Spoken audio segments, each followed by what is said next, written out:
This is the DRF Players Podcast. Here are your hosts, Peter Thomas Fornatel and Jonathan Kinchin. Why, thank you, Travis Stone, for that mellifluous introduction. This is the DRF Players Podcast, show 347 to be specific. When we were doing the little check-in on what the show number is before, I guessed 247 to producer Craig, cheating myself out of 100 shows. It just goes to show you how time flies when you're engaging with an audience like ours on this show. Also, for the record, it is the June 26, 2018 edition of the pod, perhaps the most distracted host you're going to have with two World Cup matches on in the background. But given the way they're shaking out, I probably don't have to pay full attention. So JK, you might not have to bail me out after all. My co-host, as always, on this program, he is calling in from the planet Texas. He's the people's champion. He's Jonathan Kinchin. What's up, JK? What's going on? Yeah, I'm planet Texas-ing it this week. I feel like I haven't been home in a while, so I didn't know what to do with myself last night. There was nothing really to do. I just kind of fell asleep, like watching The 40-Year-Old Virgin, actually. It's an amusing film. The great Judd Apatow involved in that. Did you do you like it? We've never really talked about your film taste, JK. Where do your tastes lie typically? Yeah, no, I'm one of those guys that, like, I'm okay being entertained by a film for an hour and a half. It doesn't have to be great as long as it's just like something to look at for an hour and a half. Like, I'm cool with that.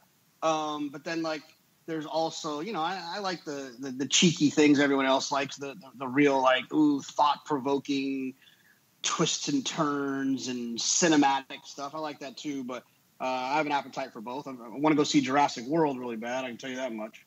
I never want to waste a movie either. I don't want to waste a meal. I don't want to waste a movie. You know, I'm finicky. I'm finicky like that. I haven't caught up with this new Jurassic series though. With a dinosaur obsessed 5-year-old, perhaps this is the time.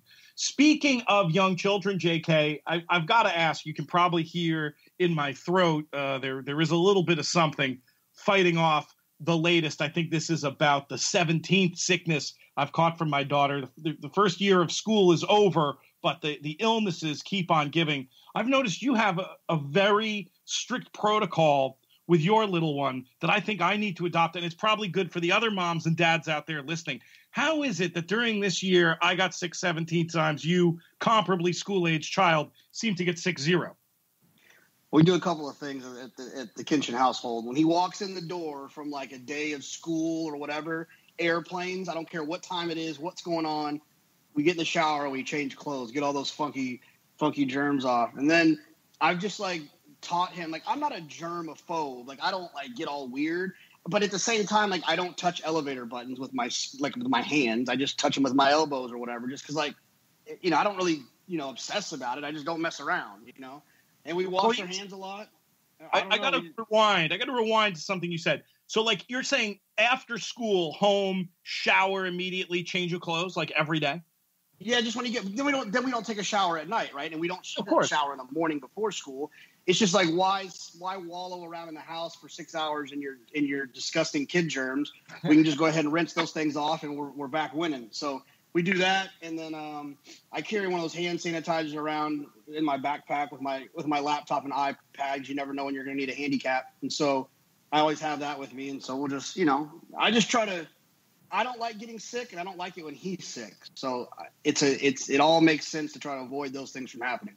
I like it, and I'm going to try to adopt it for the kindergarten year. Pre-K, miserable failure on my part. But if I have a coughing attack, what I'll probably do during the show is just hit mute and let you go. So you might want to have some prearranged, like, 30 to 45 second monologues. I didn't prepare you this before the show, but just get ready to cover me. Either that, or, you know, you might have to do the same if Australia get a couple goals here. So just be ready to go. If you just don't hear me for a while, that's your cue.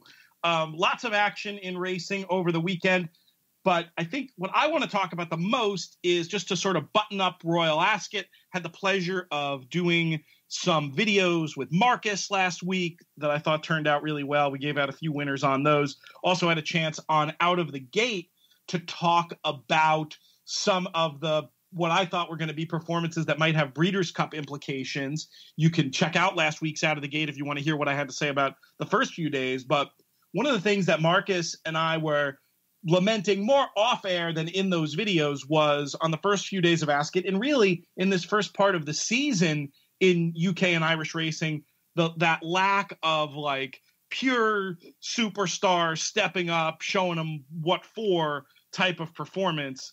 I think we got one a little bit later on in Ascot in the Coronation Stakes with Alpha Centauri.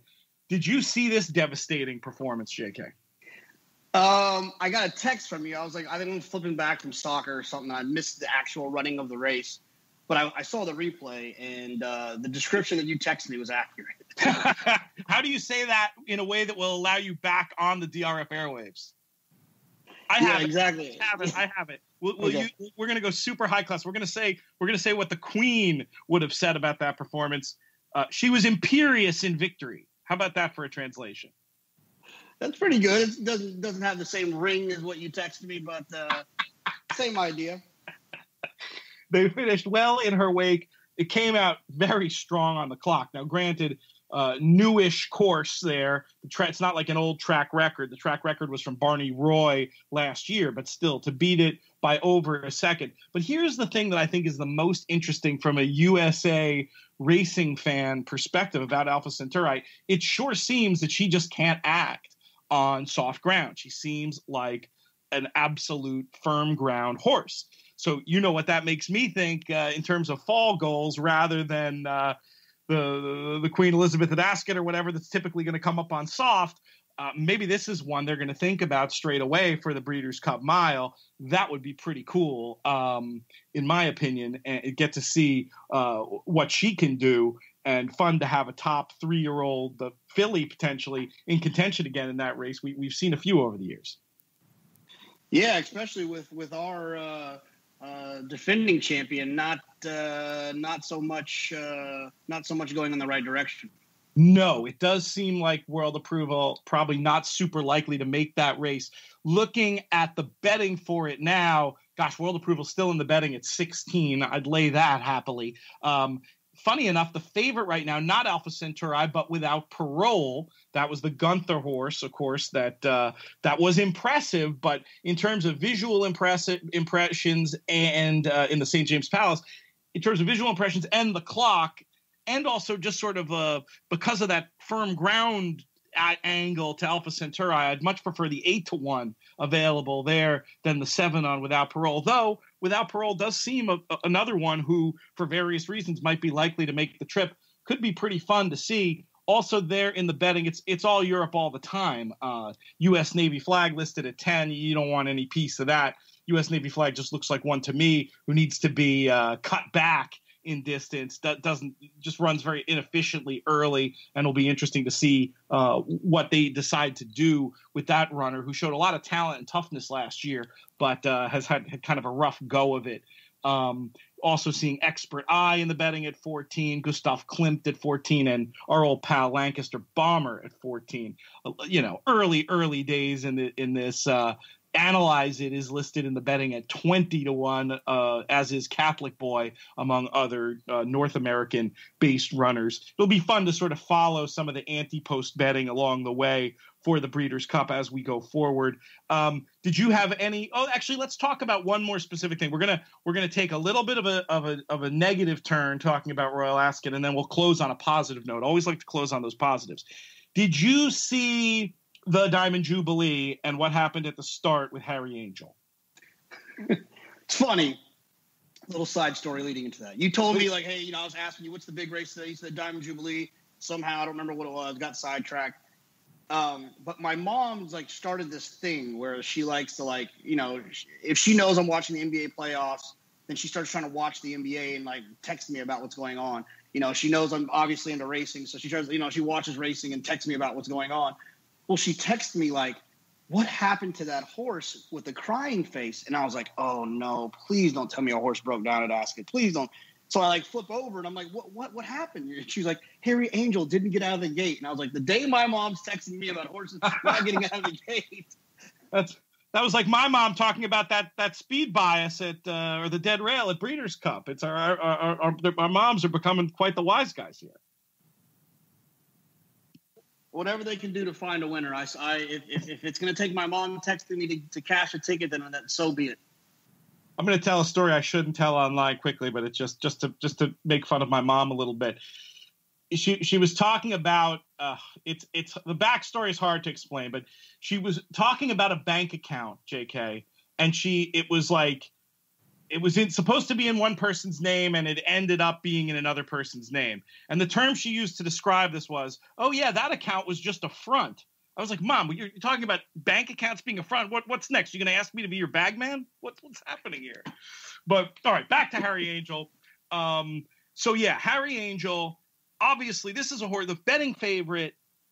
History of loading problems, loaded with a blindfold, the kind of thing that a special attention should have been paid to. The horse freaks out when they take the blindfold off. As it turned out, ended up with, I think, both legs tangled in the back gate. And according to the BHA guy I saw on the TV coverage, and I can't even believe this is true, but apparently the rider, who I think was Adam Kirby, supposedly gave the signal that they were good to start. They opened the gate. The horse's back foot, he wasn't, he probably was a little beat up from it, but wasn't like injured, but it was more just a question of he didn't get a fair start with his hoof tangled in the back. And if you bet this horse, I mean, in the U.S., one thing I'll say about the USA, we complain a lot about a lot of things, and bettors complain a lot about the tracks and whomever not having our back.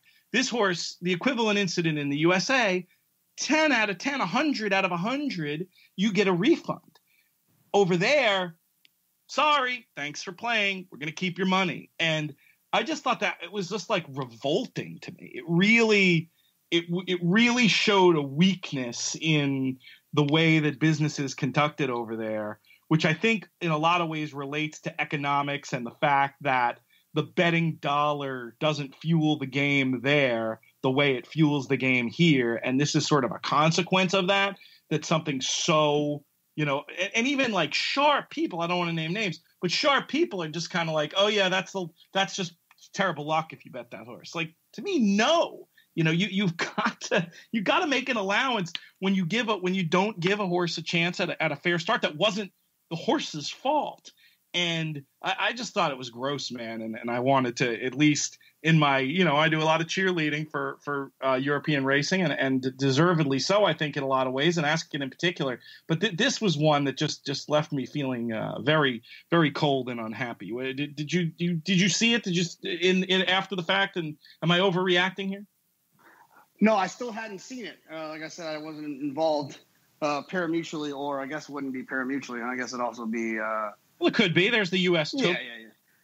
No, I didn't see it. So, but it sounds like it wasn't ideal, and I do appreciate that in America when we get that from time to time. When we get the declared a non-starter. I think it's fair for the bettors.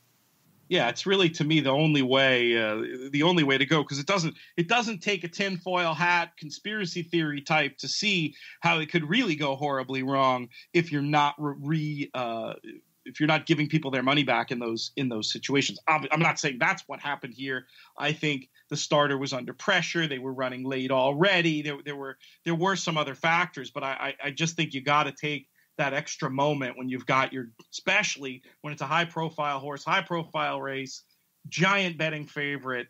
And I mean, it was just when you watch the replay, which I encourage you all to do, there's just no way this horse was ever set for a start. It was bonkers.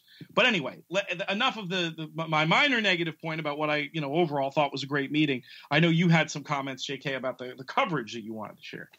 Yeah, no, we talked about it last year too. Like I love the broadcast. I mean, obviously, it's kind of a hybrid of sorts. You've never seen it before. It's like NBC Sports has Nick Luck kind of doing the ins and the outs, and then he kind of throws it to the I guess the local broadcast or the national broadcast over there on ITV, and it works really well. I think they do some really cool stuff. I mean, and this isn't to knock our, the U.S. fashion people, but I find their fashion situation to be more fitting because of how it, how Ascot has all the rules, and I just think the whole presentation's cool. I saw Nick Luck with a delicious piece of lobster. I joke about the betting guys. I think those guys are funny with their, they're always their puns, and they're very clever. And I just think it's fun. It's fun to watch. You just love Matt Chapman. JK, we have a special guest on the podcast today, and we're giving away a bingo square here that we amazingly haven't had in a long time. School's over. Perrin's upstairs. It seems that she's calling me. Must have missed the memo about how you should just watch Peppa Pig from 11 to 12 while Daddy's doing the podcast. Let's see what she has to say. Perrin, what's up? I'm on the air. Do you... The Pear Bear, I'm telling you, she's looking for some snacks, or maybe she's got some screen battery issues that are going on, or who knows? Maybe they're the UPS guy. Maybe she's telling you that the FedEx guy is there. I'm still mad at that FedEx guy for that one time he promised not to come until 11:05. Perrin, we'll tape it up later. Why don't you go watch some Peppa Pig, and we'll deal with it. We'll deal with it in a little bit, okay? Have another pea crisp. I don't even know what's a pea crisp. It's this snack. They're kind of dry, but the genius of it is that it looks healthy. It's almost like a green cheese doodle that Perrin likes from time to time. All right, I think she may have sorted herself out. If not, I will leave you for a fuller vamp. That was good though, JK. I can hear what you were saying. I was going to talk about some of Austin's snacks that he likes to eat. Oh. he likes Fritos. Don't confuse those with Fritos. He likes Fritos. What? That's his coinage, I assume. That's what he calls them. Yeah, God, yes, because I would think that the copyright, the trademark lawyers would be all over that one. One thing I really loved about the ITV coverage this year, so great to see my man Kevin Blake and my man Emmett Kennedy all over that coverage, talking about the betting side of things, but also doing some more general broadcasting as well. These are two guys, JK, who just 18 months ago, I think it was, were just known for doing the silly little racing podcast, and now they're on national TV. How the heck is that possible? I don't know. We'll see. I don't know if they'll let me on TV. A couple weeks ago, I don't even know if, unless you were listening live, I had a bad word slip up. I think our producer Craig edited it out, so I'm gonna have to get myself in order if I want to get on real TV. Yeah, they're gonna. That's not gonna fly. I'm more concerned about the kind of TV that would involve post production. So you can let the bombs fly, and we'll just we'll let Michelle and Jason fix it later. And the worst part, not to put a shirt on. You're creating quite a vision of what was going on in that Santa Monica Dine and Dash office workspace. For those who listened. Perrin has arrived in the studio. How nice. All right, let's move on from Ask It. We have a whole bunch of questions to deal with, but you know what? Before we get to those, let's talk a little bit more about racing from last weekend. First, and I do this just to give you props, JK, because I had nothing to do with it. Good call on Sniper Kitten, $9 winner in the Mystic Lake Derby. Did you make anything out of that in your own life? Were you playing those races? Any thoughts on that one? After the fact? On Saturday, I was about an hour and a half to 2 hours in to a 3-hour inner tube float down the San Marcos River, and so there was no technology, there was no wagering for me at that moment. I was taking the day off for got a pretty busy next 3 weeks. I'm in Toronto next weekend, Chicago the weekend after that. Kentucky, then Del Mar, then Saratoga. So I decided to take the weekend off. So I didn't get involved, but hopefully some people that were listening made a little bit of money. The horse got bet down, I think, to 7-2. It was like 8-1 or 10-1 on the morning line. So it was a lot more exciting going into the race. But no, it's always good to kind of point people in the right direction. One other race I wanted to talk about from the weekend was American Anthem's successful return, earning a 105 buyer speed figure. Is this horse going to be a divisional player by your reckoning? Yeah, I think the 7 furlongs is really good for him. I'm not really sure how he's going to act when they start going 6. I feel like that's going to be a little bit sharp for him. So maybe there's going to need to be a stretch out rather than going the other direction. He ran so well at 7. He's run well at 7 in the past. But it feels like as an older horse, and Bob Baffert usually can do this with these horses, is try to get him back going in the right direction where it kind of went the wrong direction as a 3-year-old, get him going back in the right direction, looking for the 2-turn opportunities, because I don't know if I love him going 6. And obviously with a talented horse like that, you want to point to the Breeders' Cup. I think maybe the Dirt Mile or even the Classic, if the thing can stretch out, would be a more likely spot. But with the ownership group, we might not see the Classic. Feels to me like a horse who'd be perfect for the Cigar Mile, except for the fact that Baffert has such a terrible record in New York. Yeah. Even though he got a new haircut, he's still. I was gonna segue into that, but no, I just wanted to let my my Spinal Tap, Boston shame it's not a college town joke work about Baffert, who of course owns New York, especially the big days, it seems, and it does feel to me like American Anthem might be a likely one for that 1-turn mile, maybe suiting, maybe hitting right between the eyes for that runner. But you mentioned it, I knew it was going to come up, so I put it in the description for the show. Apparently, JK, you might have to get some alterations made to your wig. Explain this story. Oh, it's a funny tweet. Someone tweeted like a picture of Baffert like walking Justified, but they photoshopped in one of those really wavy slow-mo moments of Steve Asmussen's, flowing white and gray hair. They like kind of superimposed it onto Baffert, and the tweet was like something along the lines of Steve Asmussen's hair has been transferred west to Bob Baffert. It looks real. It's a really good Photoshop job, and I retweeted it. It was pretty funny. I feel bad for not giving credit to whoever came up with it, but the person will get credit if you just go to JK's @UT Big Hair Twitter and dig back in there. You can find that, and presumably whoever sent that who originated it. Right. Yeah, right after my the tweet located right above, I think, my buddy, my new friend, Hopportunity. Hopportunity? What's the story with that? You liked it, my grasshopper. Oh, yes, I did I forgot about your new pet grasshopper. How's he doing in his aquarium? Well, he's good. He actually he rode with me all the way 5 or 6 miles from downtown Austin to down south, and then when we got down here, he got off. So I guess he was meeting somebody down here. I don't really know. Clearly, like Opportunity himself, a stayer. Let's go on and talk about some more stuff from last weekend. Let's talk about this pick 6. I mean, I'll say this. We don't need to spend much time talking about our general feeling on playing these jackpot pick 6s day in, day out. Neither one of us are big fans, but I will say this: these mandatory payout days do create some interesting opportunities. I know you took a swing at it. One of our listeners, a loyal listener, and somebody who's played a big role on this podcast and a big role in other situations, JK, and knocking you out of and knocking me out of pick 6s. Elliot Honecker was somebody who, with the help of DRF Ticketmaker, ended up hitting this pick 6 over the weekend. What were your thoughts in general on the mandatory payout and the sequence, etc.?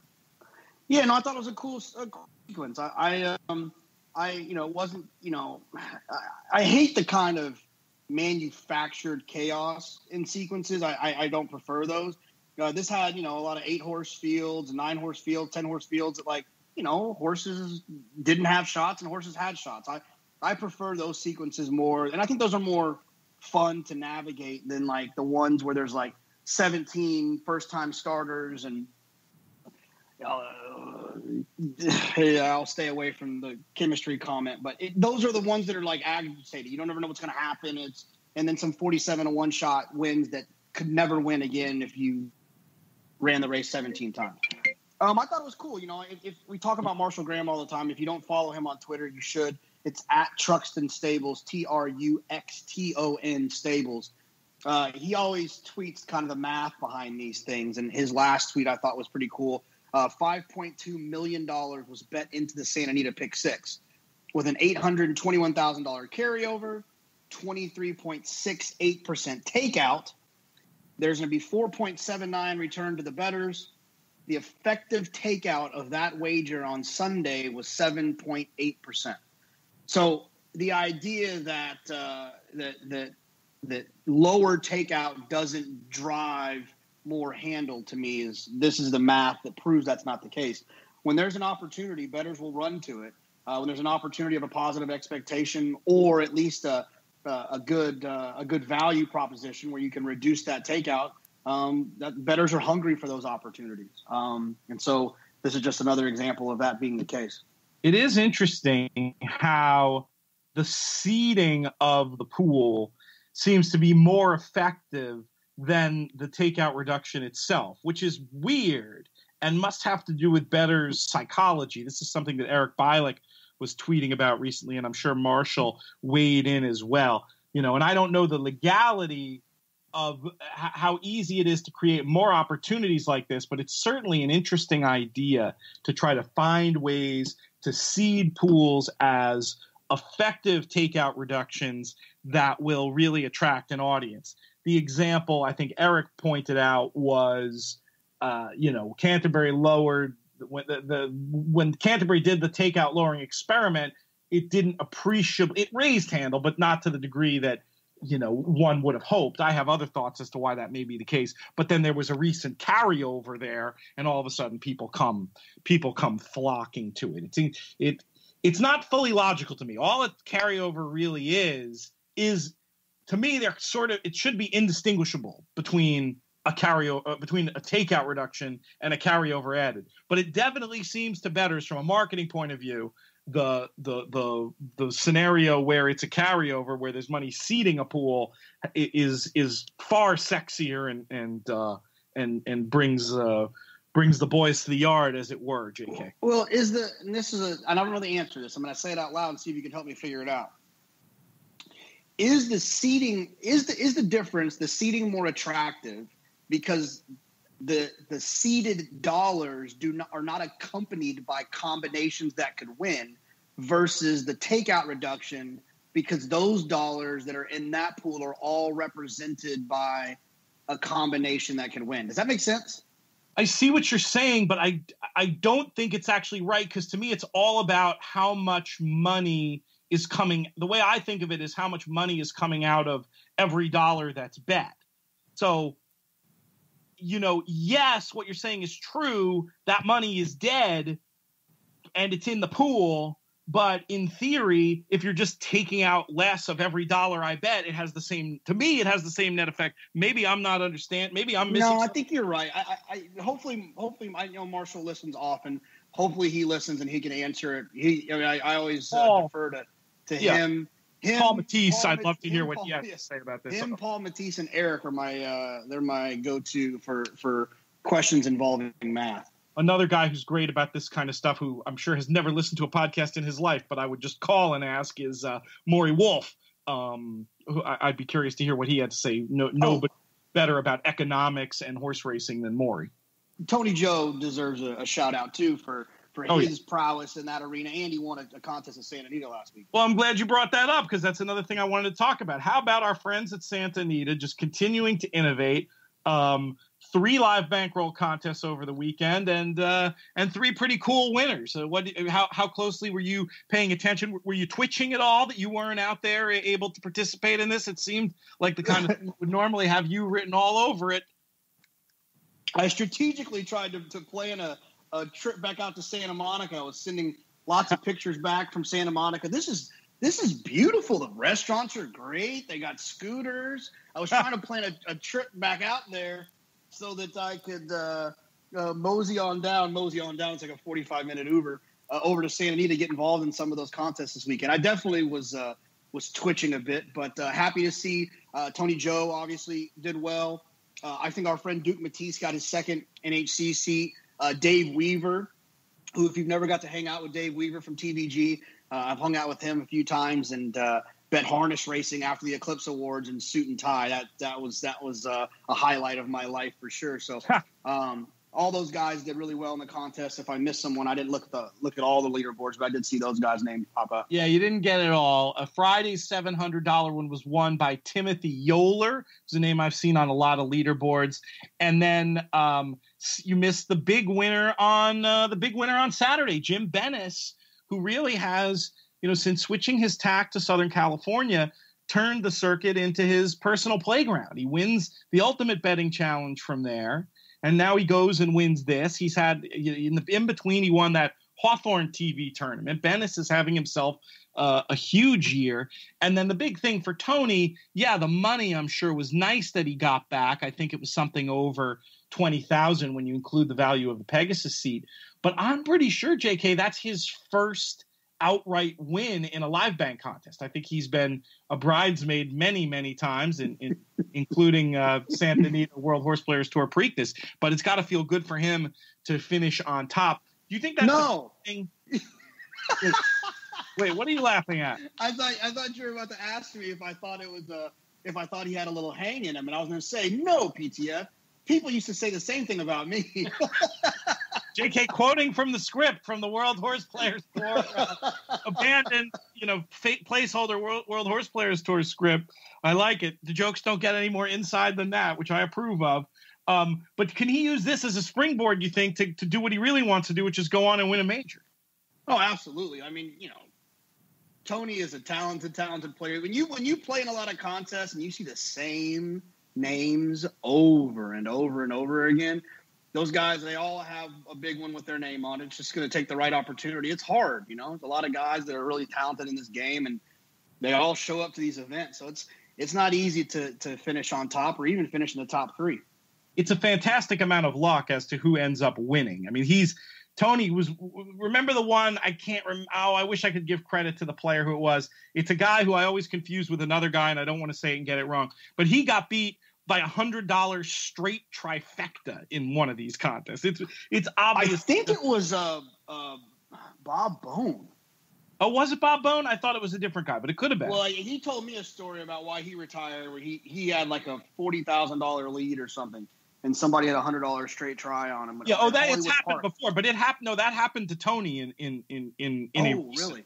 Yeah, somebody, and I know who it was, and I can't come up with it. But anyway, he's been extremely unlucky. The one thing I'll say in live bank play, and this will segue nicely into the first of the questions that I want to get to for today, but there's two groups of players, really.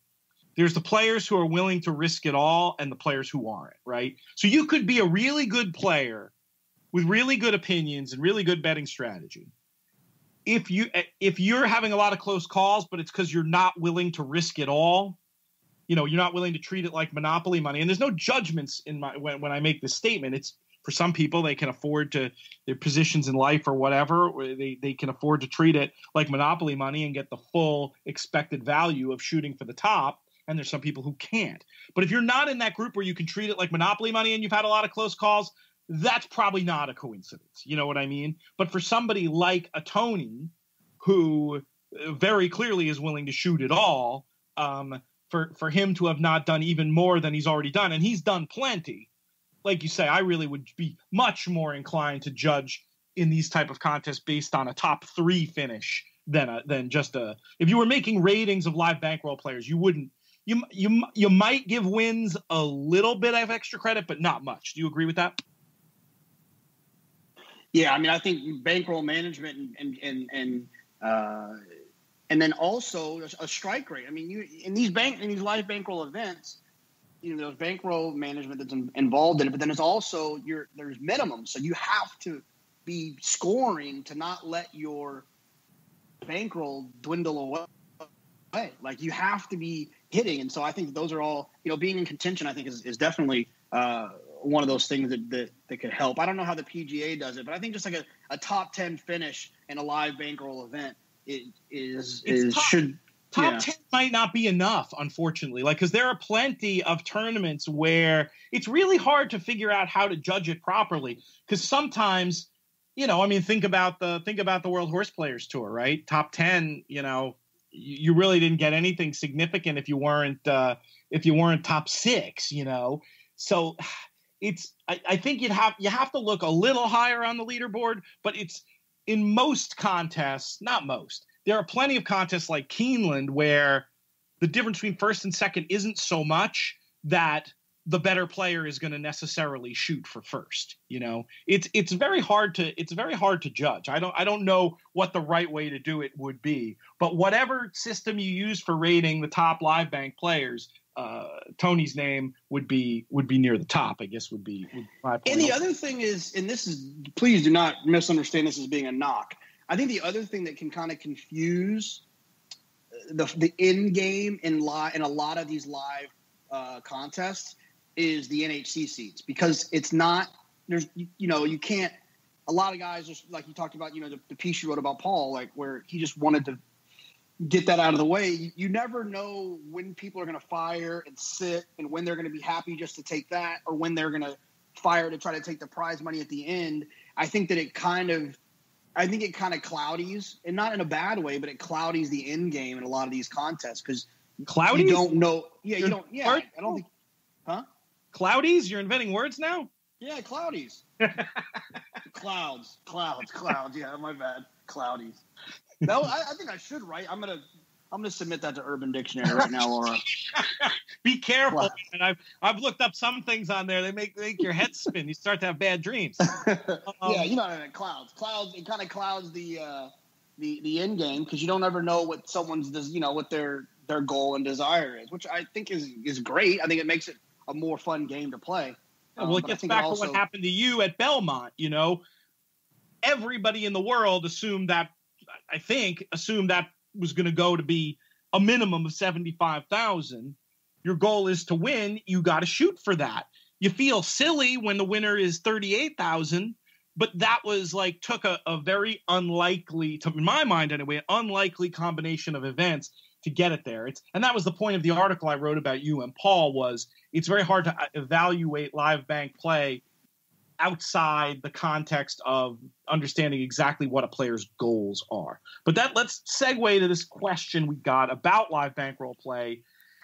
Do you play differently in a live bank tournament in terms of your strategy if the starting bankroll is 500 versus 2,000? No, I play the same. I don't, I think the multiple is a little bit higher the lower of what it's going to take to win, the lower the bankroll is. But it doesn't change the way I play. I don't usually, this is kind of weird right after you talked about the Belmont thing, but I don't typically play to a target. I play what I like, and I play it, I play out what I like in a way that I feel like is going to get me to a place where I have a shot of winning late. But I don't say, I don't wake up and say it's going to take $2,800 to win this one today. I don't. Very hard. It's not like mythical money. It's a lot easier to do that. And I know you don't do it in mythical either. But in mythical money, historically, those type of metrics are much more accurate. Live bankroll is insane. It can be 5 times. It can be 20 times. It really all depends. I'll say this though. It's not so much about, my strategy wouldn't change so much depending on what the starting bank is. It would depend highly on what the prize pool is. For example, the Monmouth contest we had recently, had I been playing in that, I think my strategy would have been, given the ratio of NHC seats in there to entries, you're in a situation where you can more or less double up your starting bankroll and walk away with a significant prize of an NHC seat.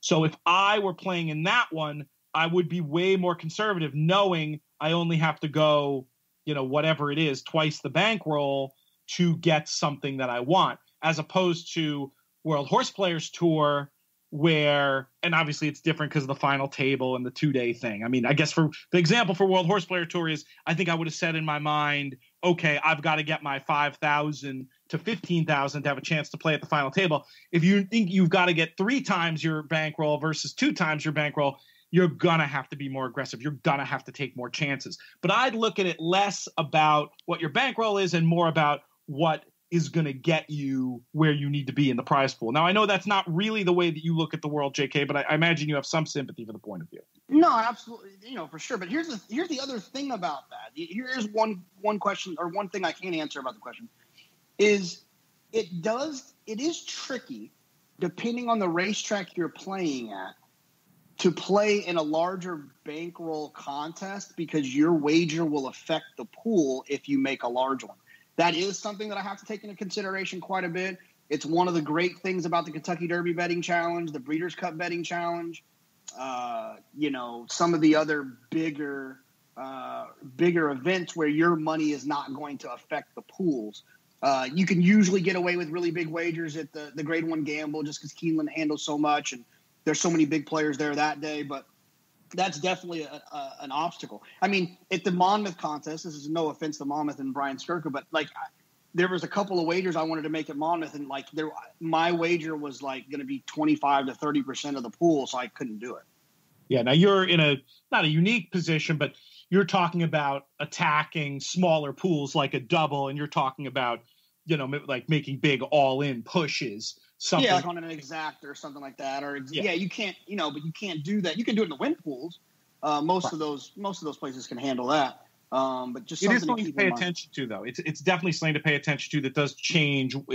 And that's a good point. That is going to change a bit. Though, granted, even with a $500 starting bankroll, once you start rolling it up, you could still affect the double pool. But these are all the things you have to think about as you advance in your live bank play. Hopefully that is a helpful answer.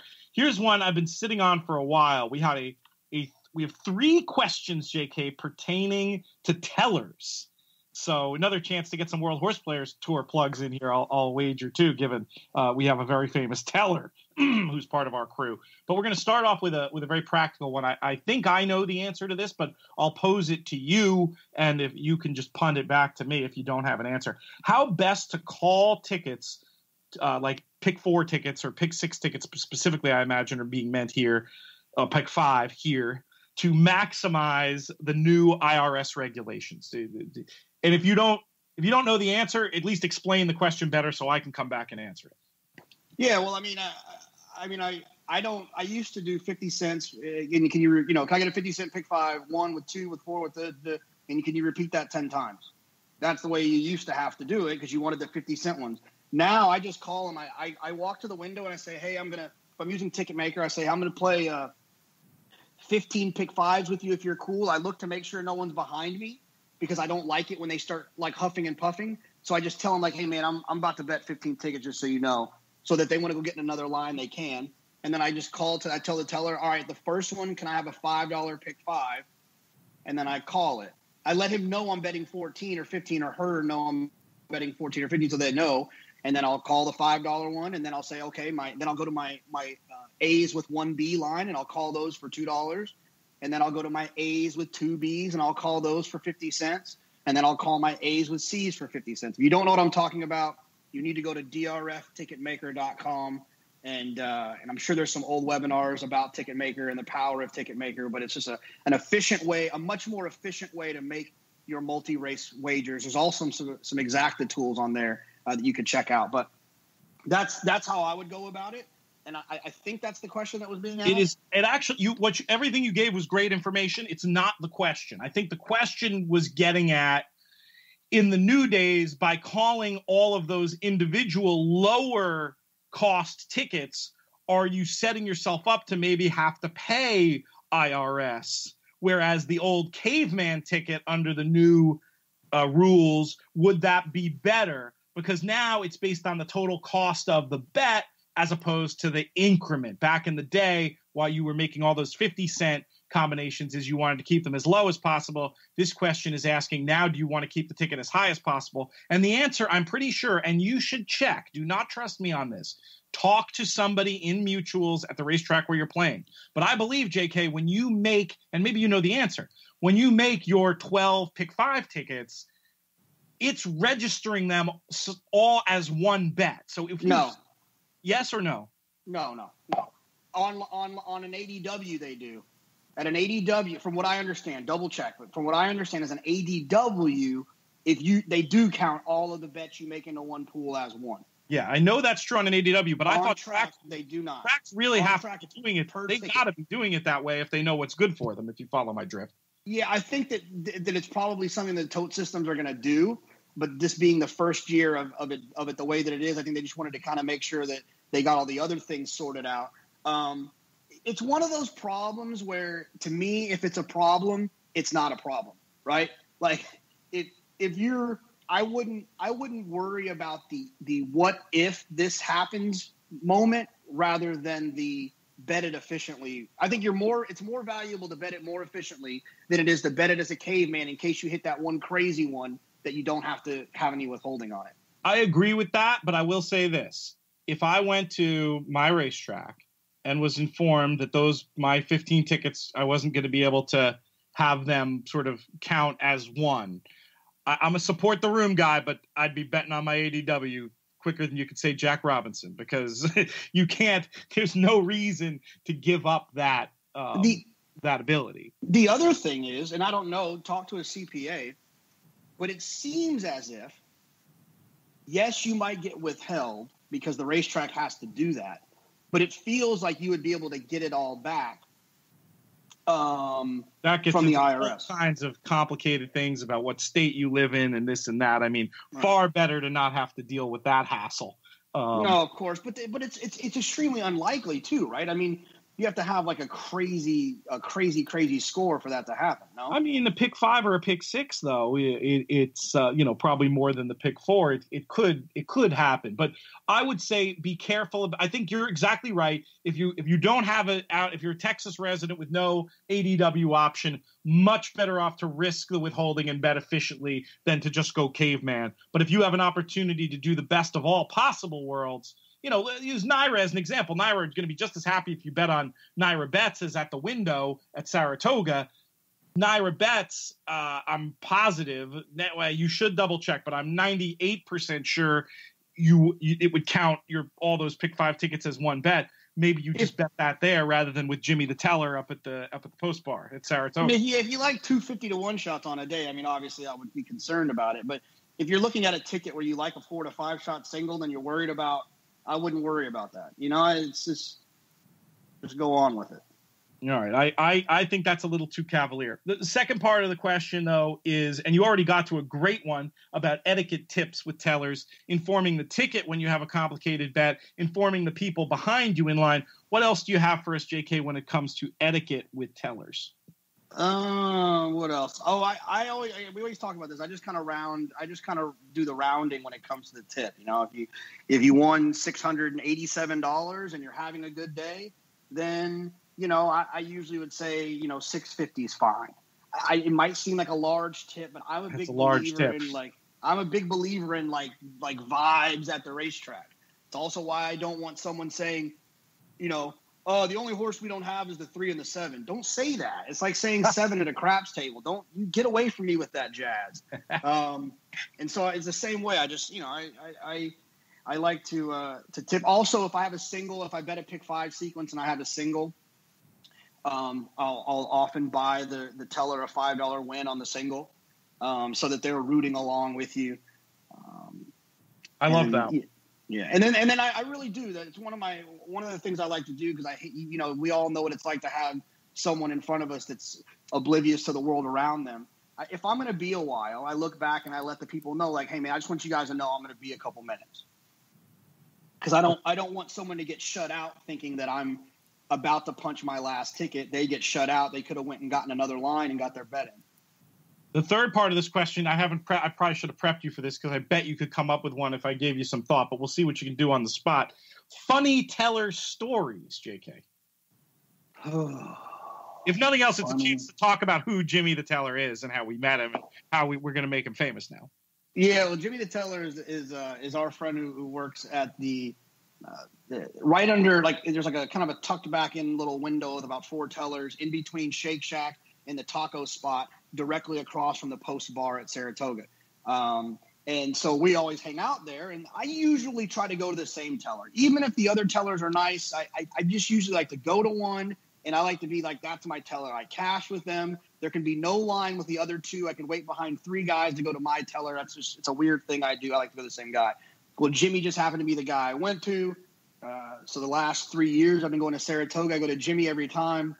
And doing some of those fun tipping things, buying him win tickets, so on and so forth. Then Jimmy is extremely gracious. He started all the giveaways that they would do first thing in the morning. We're obviously never there that early to get the giveaways. He would always start grabbing them for me: the T-shirts, the bags, the koozies, the bobbleheads. And then we'd show up, and he'd be like, I got you this, and he'd save them for us, and he'd come up and see us, and he'd come up and grab our tickets and cash them for us. He was great. I mean, he's the nicest guy in the world, and so straight out of a Damon Runyon story too, just like a real character, just always with the one-liners, and it reminds me of my Italian uncles, in the best possible way. Really, really fun energy, good guy. Like, you think of what if you were making a horse racing movie and you wanted a funny teller, that Jimmy would be the guy you would come up with. And that was, your inspiration when we were deciding how we were going to represent our players at the final table, World Horse Players Tour, demonstrating how they were going to bet. It was your brainstorm to bring in a ringer. Yeah, and here's the thing, though. I do acknowledge our buddy, my 1 and 1A. Jimmy is my 1. My 1A is Richard at the Eddie Logan. He's my other favorite teller. He's awesome. The only problem is I felt there was no way during Preakness weekend we were going to be able to pull him away from the Eddie Logan, and so we felt like I felt like that was going to be an uphill battle. So we erred on the side of getting Italian Jimmy out. Italian Jimmy. We got Philly Joe and Italian Jimmy. I don't know, man. But he was a ton of fun out on the show, and I think he's going to end up sort of being a secret star of the show. He's got some good moments in there. But yeah, definitely go see him at Saratoga. A lot of fun to hang out at that the Post Bar. Some new areas at Saratoga this year too, JK. Have you seen what they've done? And we'll talk about this more. We're going to do a Saratoga lifestyle show. But have you seen what they've done with the far end of the grandstand? No, what the far end, like the top of the stretch? Correct. The top of the stretch. I haven't seen it. So now the only thing I knew that for I think maybe in my first years, I would occasionally get grandstand seats sitting down there, like late 90s. I feel like I sat there. It's actually pretty cool viewing because you really see the horses come off the turn, which is great. But really, in recent years, the only thing I'd heard about there is that's where the ice cream man would go to banish himself when he was having a bad day and didn't feel like he was fit to be in polite company. The way some people storm off and take walks, he would just go sit down in the grandstand by the top of the stretch. This year, they've done something new there. I'll do a little bit of research before the lifestyle show so I can talk about it more intelligently. But they've got some kind of like, it looks almost like some sort of like loungier area or something that might be fun to check out just as, I mean, the paddock bar is great, but there's other, it's fun to, we know how it is at the racetrack. It's fun to mix it up once in a while or do half a day in one place or half a day in another. I'm going to do a lot of paddock bar this summer, but I'm going to have Austin with me a lot. And I'm probably going to end up catching the as well. Oh, you broke up there for a second. I'm probably going to catch the Prince of Keeneland's secret spot a little bit as well. Oh, that's not bad. That's not bad. One of the only areas at the spa with air conditioning where the Prince hangs out. So that's not a bad one. And yeah, there's a lot of good options with kids. But paddock bar is great for kids because if you can get that, the table service for Shake Shack instead of having to wait 20 deep is always nice. All right, we've got a few minutes left and we've got a few more questions. We had a question about how you calculate your return on investment as a bettor if you're looking to judge where you are regarding the takeout. So it's a kind of an interesting question. And I think it's a smart thing to think about. Mike Maloney in Betting with an Edge talks about this concept that every horse player is sort of stands somewhere on the scale. Now, your ultimate goal, super successful player, the ability to have, let's talk about a $2 ROI here, have your $2 ROI be more than $2. That's sort of the holy grail of being able to do. But even if you're not getting all the way there, to look at yourself at least relative to the takeout to determine how much success you're having, relative to in the past. And the way that I have always looked at that, JK, is to look at just basically take 20 cents of takeout out from your $2 ROI. So look at $1.60. If you're not able to get it where every $2 you bet is returning $1.60, that's either you have a ton of work to do or you're really going to want to bet the minimum amount you can to get the fun you're looking for because you're not close to turning a profit. If you can start getting that over that amount, you're making progress. And I think you can sort of adjust accordingly and look at it all the way, hopefully, till where you're able to turn a profit playing the game. And it's a good way to be honest with yourself about where you are and make decisions about how much money you should be risking versus how much fun you're having. What are your thoughts on? I mean, I'm wondering if you've ever done an experiment like this. I'm just curious to get your general thoughts on it. Well, I think an ROI in that sense is like it's like pick based, right? It's like you pick one horse in a race, and like that's kind of your ROI. I do. It doesn't have to be. I mean, you can have an ROI on your exacta wagers or whatever. Especially ADWs will calculate that stuff for you very easily in today's game.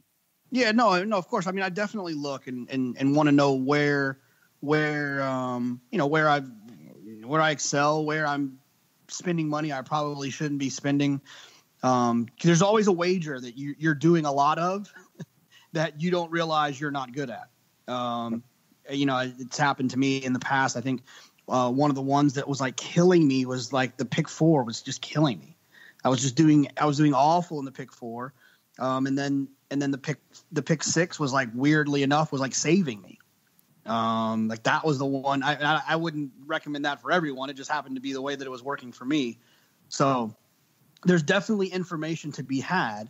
If you'll take the time to try to, work through your ROI on the different wagers. But like I said, if you have like Pete said, if you have an ADW, then there's usually a way to see it there. Yeah, it's hard with bets like the pick 4 and pick 6 because and pick 5, there's so much variance that one score can turn things around or make things look great when they're really not. But it is a good idea. And I think in bets, I think the place where it is the most valuable, as you indicated at first, JK, looking at if you're a win better, if you can look at what you're doing on win bets, you're making enough of those. There's going to be much more signal in those numbers and probably exactas and tries as well. But it's a very good idea. You can analyzing your play and trying to tailor your play. And you're so right about those surprises. There are, some tools out there that make you feel like you have an advantage, but you can fritter that advantage away if you're betting with too much abandon. And I've certainly seen that with bets like Dutch doubles over the years, that I know my best plays have an edge, but if I overuse the concept, it plunges the ROI into the negative, and it needs to be something you really think twice about before investing too much of your bankroll. Right, yeah, this is the JK tries math and fails thing, but looking back at 2016, I don't have it in an ROI form. I have it in a percent form, but 145% return on the pick 6, and then a minus 42% return on the pick 4, and a minus 50% return on the pick 5. Wow, that's wild. That's wild. So it's like those two did me no good, while the pick 6 was a huge return. Couple of just speed round to get through some of these questions we had stored up. Does Promises Fulfilled have Triniberg potential in a race like the Breeders' Cup Sprint, JK? No, I don't think so. I mean, I think that I was a little dubious on him in the cutback anyways. He felt like kind of one of those false cutback types, and I think he ran well enough, if I recall it, on Belmont Day. But no, Triniberg was kind of like weirdly fast. He had, to me, the difference is sprint speed versus route speed. Promises Fulfilled has route speed, and as such might very well end up in some minor league derby at some point going long, where his speed is enough to on a track that's maybe kind of speed, where his speed will be enough to get him a prize like that. But against other sprint speed, I do not see him making kind of noise. I think the important thing to note is that if the Breeders' Cup was at 7 furlongs, I could possibly entertain the conversation a little bit more. But it being at 6 against horses like Imperial Hint and like all of these freakishly fast things that he's going to have to run into, I think he's going to be in a tough spot there. Got a question about how I do my European form study. The 2 sites, I'm going to mention 2 sites and then 2 specific writers. Actually, maybe 3 specific writers. Timeform.com's amazing, incredible info on there. It's worth signing up for an account. AtTheRaces.com, phenomenal. Some stuff on there that's even more innovative than USA form analysis when it comes to things like looking at horses' stride and whatnot. Writers, if you're interested in studying Euroform writers, you should read everything they write. My friend Kevin Blake, my friend Simon Rowlands, And there's a tipster named Hugh Taylor who writes for At the Races, who I have not yet had the pleasure of meeting. Apparently it's hard to meet him because he spends all his time watching race replays and studying form. But he has had a published column. I've been following the guy for like 8 years. Everything is published.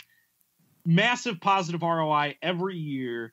I love reading how he analyzes races. That's helped me a lot, just reading Hugh Taylor, looking at their form. You can find him on attheraces.com as well. And, anytime you can get a look at their TV coverage and analysis, Racing Post, et cetera. There's a lot of good information. You have to follow it. The lack of the same quality of data means you have to follow it a little bit more like sport, or as a hybrid of sport and how we follow racing here. But definitely all those things are worth looking into. And I think I've covered everything on my list except the last note I was going to throw in here. Do you have a final thought before I give my last note? No, you got it. Shout out to DeHorse Capper, who admitted, we were talking last week about the most unusual circumstances where we had ever made an off-track wager. And DeHorse Capper copped to the fact that he once did put in a pick 4 bet from a funeral. The friend apparently was a major DG in the best possible way, who would have been looking down in approval. And to make the story better, DeHorse Capper hit the pick 4. Of course he did. Sometimes all you need is a little divine intervention, if not preschooler intervention, on the DRF Players Podcast. And that is all for this week. Thanks Travis Stone up top for his voiceover. We'll thank him again. The voice of the Kentucky Derby. Always makes me feel good to hear Travis at the top of our broadcast. And also my friend Willie Nile, great rock and roller. Check out more of his music, willienile.com. Very good stuff. I know this pod has turned at least a few people onto Willie's music, which was kind of the idea. JK, I want to thank you. Great stuff today, as always. Most of all, want to thank all of you for listening. Special shout out to producer Craig and AJ as well. But most of all, thanks to all of you for listening. Definite no thanks to my father-in-law, who called me 3 times during the show. Something better be on fire. We'll get to him in a minute. But really appreciate all the help, especially those of you who've asked questions. We're going to have some off time coming up. We're going to skip a couple shows. We're also going to have some special shows. By our next broadcast, we will be back on Friday to talk about Queen's Plate and also Long on Value's return to the races. So we'll be back on Friday, and we'll give you the schedule for the rest of the summer. Not going to miss too much, maybe one Tuesday, one Friday, and then we'll get everything tied on for Saratoga and Del Mar. I'm Peter Thomas Fornatale. May you win all your photos.